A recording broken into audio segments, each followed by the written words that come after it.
Good morning, students. Today we will start with a new chapter, Educate Yourself. As the name itself says that you need to have knowledge. You need to, increase your knowledge and wisdom so that you know what is right and wrong. So let's read the chapter, right? It is on page number 50 of your books. See, it says here the direction in which education starts a man will determine his future in life.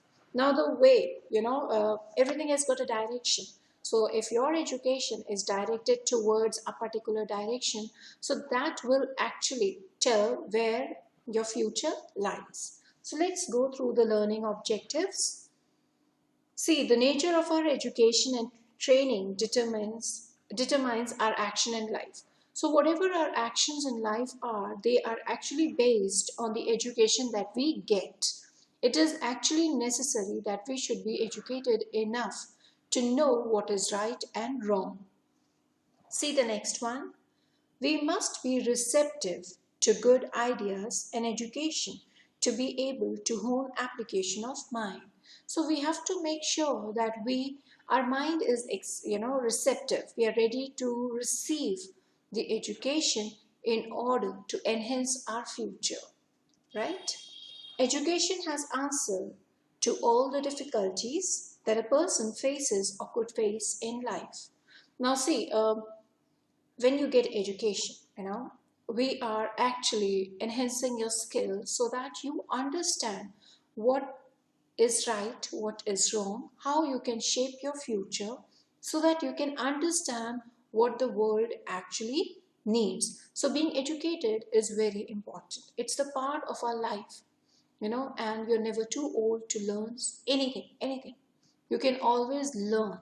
In fact, you learn, at every stage of your life. Let's see. We must train our minds to imbibe the best of education. We have to, we have to inculcate this habit of learning. So we should know what is right and wrong and which education can actually help us in shaping our future. See the last one.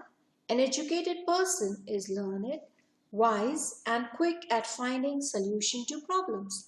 Yes, of course, when you get education, you get the right education, your brain starts to work. Your, thinking, your everything, your communication skills, everything improves. And then, of course, when you understand everything, your mind will help you in solving the problems as well, right? So let's see, we have a story here. We'll go through the story to understand what this chapter actually wants us to know. Story time. Ramanuj was a poor but hard-working man. He worked as a peon at lawyer's office. Every day he saw that many people come from all the walks of life came to meet his master and take his advice on various issues. Now this Ramanuj was a peon. He used to work at a lawyer's office and he used to see that people from different walks of life, they used to come and visit his master. Different walks of life means, maybe one is a teacher, the other one is a doctor, the other maybe a beggar. There were different kinds of people. So they had different lifestyles, they had different lives, but they all used to come to this lawyer for the advice. His job was only to serve tea, snacks, etc., or bring and take away files. Now he was a peon, so his main work was to bring tea, snacks, or maybe to, keep the files here or there, whatever his work was. But whenever he did not have too much of work waiting for him, Ramanuj sat at the gate of the lawyer's office or the cabin and keenly listened to the conversations. Now, whenever this Ramanuj, he was free, he had nothing else to do. What he used to do, he used to sit at the door of the lawyer's office and he used to listen to the conversation between the lawyer and his clients. Now, this is another way of learning. We learn by getting education, we learn by listening, we learn by seeing. So we have different senses and they help us in learning. So maybe Ramanuj was sitting outside the office. He had no knowledge of law or anything as such. But just by listening to his master and the clients, he could understand what or how the case should be taken care of. One day, Sher Khan, the lawyer's clerk, saw Ramanuj sitting and listening to their master's talk with his clients. "What are you doing, Ramanuj? Don't you have anything else to do?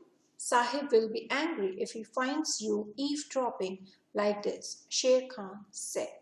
Now, Sher Khan was the lawyer's clerk. He saw that, okay, this peon is sitting here and he's listening to the talk. So he got really angry. He went to him and he said, "See, whatever you're doing right now is wrong. You're listening to the private talks, which is completely wrong. And if master, he'll get to know about it, he'll get angry at you." "I know, Sher Khan, I'm not eavesdropping. I admire our master's expertise. He is such an intelligent man. I just heard how he solved his client's problem so easily. The client was very stressed and when he came, but now he seems very relaxed." So he says here, "See, I'm not being a stupid person. I'm not sitting here just to listen to their talks. But I can see how a master is an expertise in solving the problems. He's sitting here and he's solving all the different kinds of problems. He's sitting here and you can see this person when he entered in, he was so stressed. And now our master has given him a solution. So he's all happy. I would have been blessed if I were even half as smart as Sahib," Ramanuj told Sher Khan. So what he told Sher Khan that I would have been blessed if I were just the half as smart as my master. Sher Khan smiled and said admiringly, "I understand, Ramanuj. I agree that our master is a very learned lawyer. People people come from far and wide to seek his advice." So Sher Khan, he was really happy. He said, "Yes, you're right. Our master is very intelligent. And people from, far away places, even they come, when they need some advice." Okay, he is one of the best in his field. So he is actually one of the best lawyers. I have known him from his younger days and know how hard he has worked to achieve success in his field. That means Sher Khan, he very well knew the lawyer. And that's what he says, that I've known him for a long time, since he was a child, and I've seen him working very hard towards his goal. Ramanuj looked at Sher Khan in excitement and said, "How did he achieve his success? I am keen to know. Will you please tell me his story?" So he really wanted to know about the story of his master, how he became such a successful lawyer. Now, let's see. Now, I'm sure the story is about the lawyer. When he was in school, he was a very bright student. He studied very hard and always stood first in his class. After he completed his basic education, his father, who was an illustrious businessman, wanted him to join their family business, said Sher Khan. Now, okay, Sher Khan, he told him that this child, he was a very bright child, he was good in studies and all. He always stood first, he was very bright, and his father, he was a good businessman, and he always wanted him to join his business. Why did he not do that? His father would have been happy. He would have earned much more than he does now. Ramanuj asked curiously. Now he was curious to know why this lawyer, his master, ignored his father's business and he joined here. Sahib was firm that he wanted to study further and started his own work. He always wanted to work in a field where his education, expertise, wisdom, and drive could be used for helping other people. So that means this lawyer, he always wanted to put his education to use. He always wanted to use his education, right? By helping others. So he chose this field. He studied day and night to learn all the laws and the penal codes of the country. And here he is today, the most successful lawyer in town. Sher Khan said, beaming. Now, Sher Khan was really feeling happy when he was talking about his master. He said, he had really worked very hard to actually achieve what he has got now, right? And what he did, he took his education and used it in, helping people, in helping others. But Ramanuj looked a little lost. Ramanuj was thinking, how come a person can leave such a huge business and join a field where there's, less of earning? When Sher Khan asked, what's the matter? He said, brother, I just realized how easy it is to look at others and either admire or envy them. It is actually easy. When you look at the people, you might feel, oh, it's useless, whatever he's doing. It's so easy. Either you can admire their work or you can envy them. It's your choice. But you never know how much hard work they must have done to achieve where they are today. But we hardly learn from them and their lives. I told you I so admired Sahib, but it never dwelt upon me that I should educate my own child in a way that he also becomes successful in his chosen field. So finally, the Ramanuj realized that I admire my master's work, but it never occurred to me that even I should try to educate my children so that they can also become successful. Sher Khan asked, how old is your son? Does he go to school? He's 11 years old. No, I never thought education was so important in life.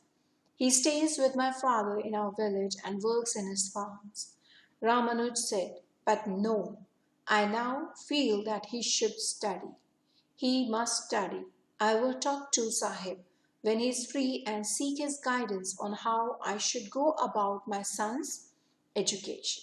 So finally, Ramanuj, he decided that his son should also get right or proper education rather than working in his fields.